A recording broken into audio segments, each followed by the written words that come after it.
Assalamu alaikum. My beloved students, how are you doing today? Hope you all are doing well by the grace of Almighty Allah. Alhamdulillah, I am also doing well by the kindness of Allah the Exalted. Welcome to NIEVS Home School. This is Wahid Noor, Assistant Teacher of Islamic Studies, National Ideal English Version School, Day Shift. Today, I am going to take the class of Islamic Studies for class 8. And today our topic is discussion of lesson 6, and which is related to the biography of Hazrat Umar Ibn Abdul Aziz radiyallahu ta'ala anhu from chapter 5, lecture number 27, SW number also 27. My beloved students, I will advise to you for bringing the book, page number 137. There is the biography of Hazrat Umar Ibn Abdul Aziz radiyallahu ta'ala anhu, who is called in the Islamic Sharia 5th Khalifa, because he has a lot of contribution for the Islam. That's why. And I will inform to you another information, that is, there is lesson 7, page number 140, Hazrat Rabia Basri. We will not discuss this biography because this is not related to the short syllabus. Already we leave lesson 7 in the short syllabus, annual term. That's why we will not discuss about the biography of Hazrat Rabia Basri rahmatullahi alayhi. And today we will discuss about Hazrat Umar Ibn Abdul Aziz rahmatullahi alayhi. Now the introduction. Hazrat Umar Ibn Abdul Aziz rahmatullahi alayhi was born in the 61th Hijri in the Umayyad dynasty, Umayyad Khalifa.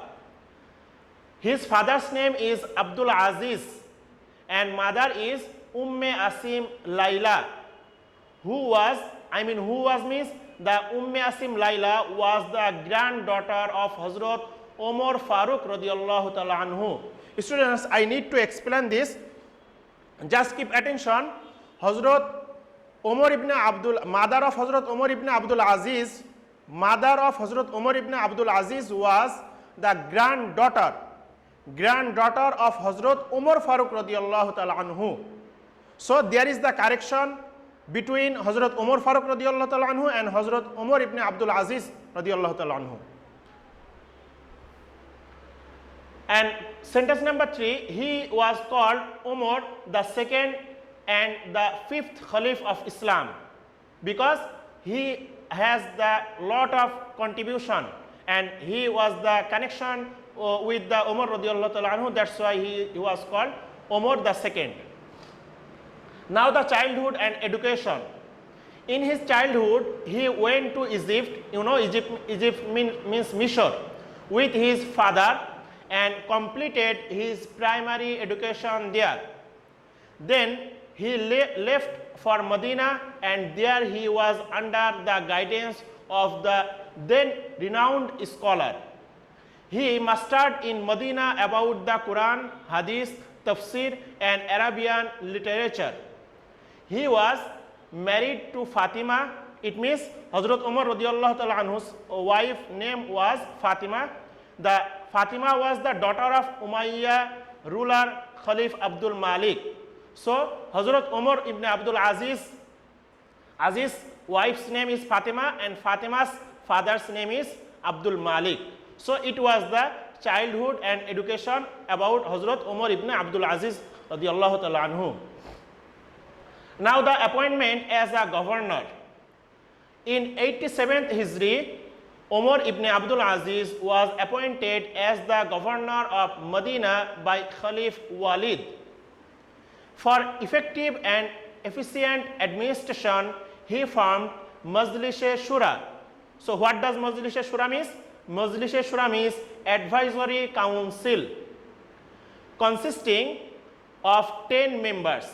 Those were muttaqi, those were included in Majlis-e Shura, all were the muttaqi, and muttaqi means religious minded, and there was no another type of persons, those have no religion minded. Now, number 3 sentence, when he was a governor, Umar Ibn Abdul Aziz, he established justice in the society.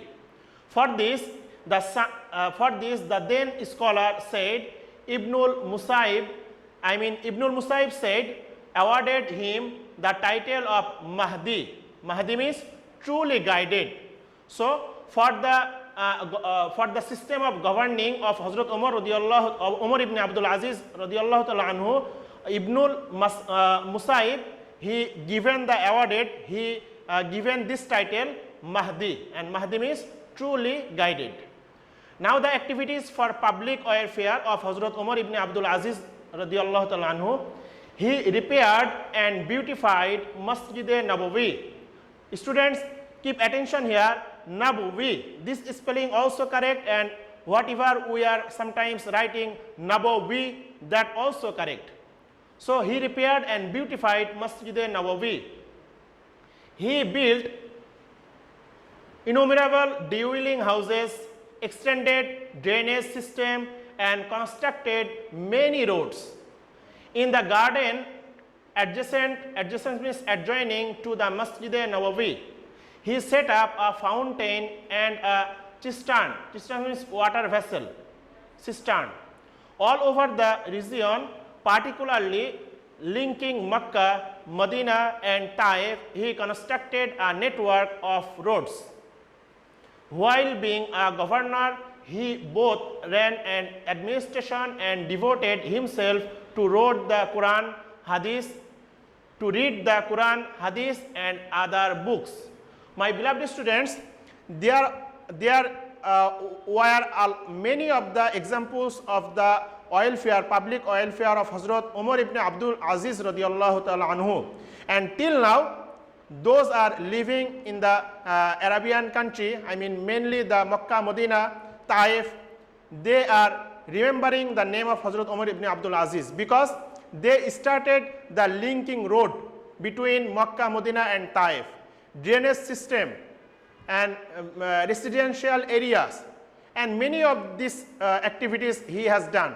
Not only that, he was the expert in fiqh, hadith and other subjects, literature. Now the appointment as Khalif.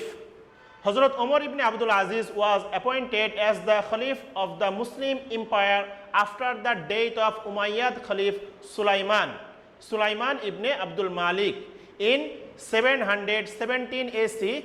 So according to this year 99 Hijri. So 99 Hijri he appointed as the Khalif of Muslim Empire. Just after being appointed as the Khalif, he rejected all unjust principles and laws of the previous Khalifs and started the rules and regulations by the Quran and Hadith. He believed in electing the Khalif in a democratic system. He followed the ruling principles of Hazrat Umar radiallahu ta'ala anhu. He established the rights of the Muslims outside Arab, and Hazrat Umar Ibn Abdul Aziz radiallahu ta'ala anhu preserved the justice, religiousness, equity, etc. in the country. That is why he is called the Umayyad Saint. My beloved students, keep attention in the last 4, 5, 6 number, 7 number point, because there can be a question why Hazrat Umar Ibn Abdul Aziz is called the Umayyad Saint. Then you can write the last points. My beloved students, Umar Ibn Abdul Aziz radiallahu ta'ala anhu was the just king. I mean the totally the fair judgment he believed. That's why he loves the ruling power of Hazrat Umar radiallahu ta'ala anhu. And you know the power of Hazrat Umar radiallahu ta'ala anhu, the administrative system of Hazrat Umar radiallahu ta'ala anhu. And that's why Hazrat Umar Ibn Abdul Aziz radiallahu ta'ala anhu was very famous, and he believed about the democratic system. He will come through his father. He doesn't love this. That's why he asked to their people, if you want to select me as the governor, as the Khalif, then I Otherwise, if you don't want me, then I will not your Khalif. So all the people, those who are present there, they said in one word, you are our Khalif. Now his contribution to the compilation of the Hadith. It was his earnest efforts that confirmed the collection and compilation of the Hadith throughout the Muslim world, and the volumes of the Hadith like Bukhari, Muslim, Abu Dawud, Tirmizi, Ibn Baza and other Hadiths were collected carefully. My dear students, when Hazrat Umar Ibn Abdul Aziz radiyallahu ta'ala anhu appointed as the Khalif, just before few years, there was the tension, there was the someone were worried about the losing of Hadith. The Hadiths were scattered. That's why Hazrat Umar radiyallahu ta'ala anhu taken the initiative for collecting all Hadiths, and after that there is made the Siyasitta, and you know Siyasitta means those are the Sahih Hadiths, that is Bukhari, Muslim, Tirmizi, Ibn Majah, Abu Dawud and this type of 6 Hadiths. So it was started from Hazrat Umar Ibn Abdul Aziz radiyallahu ta'ala anhu. Now arrangement for training and education. Hazrat Umar Ibn Abdul Aziz radiyallahu ta'ala anhu believed education is the backbone of the nation. He assigned many trainers to spread education and sanctioned for each of them a monthly allowance of 100 dinar. Dinar means gold coins. Before the appointment of Hazrat Umar Ibn Abdul Aziz as Khalifa, those were giving the teaching, those were involved in the teaching profession, they were not getting the money, they were not getting the salary from the government. But he started this system. Those are involving in the teaching profession, those were giving the teaching to others. Hazrat Umar Ibn Abdul Aziz, they started for them for each 100 dinar, gold coins. Now his achievement, at his time the economic condition was so improved that none was left to accept zakah. He was faqih, mujtahid and preserver of the Quran and Hadith. This is very important, how much improved at that time in the economical situation. There was no person those who will take the zakat, because all of the economical all of the people, they have the solvency of economy. They have no problem. There were no poor or beggars. So it was the situation of the time of Hazrat Umar Ibn Abdul Aziz radiyallahu ta'ala anhu. Now his character, he was modest, Allah-fearing and a devoted follower of Islam. From Baitul Mal, he would take only 2 dirhams a day as his allowance. This is another examples of his character. Only 2 dirham he has taken as the governor allowance from the Baitul Mal. And last his date, 101 Hijri era, according to the Christian calendar, 719 AC, he died in the month of Rajab at the age of 40 only. Students, keep remember, only 40 years he has died.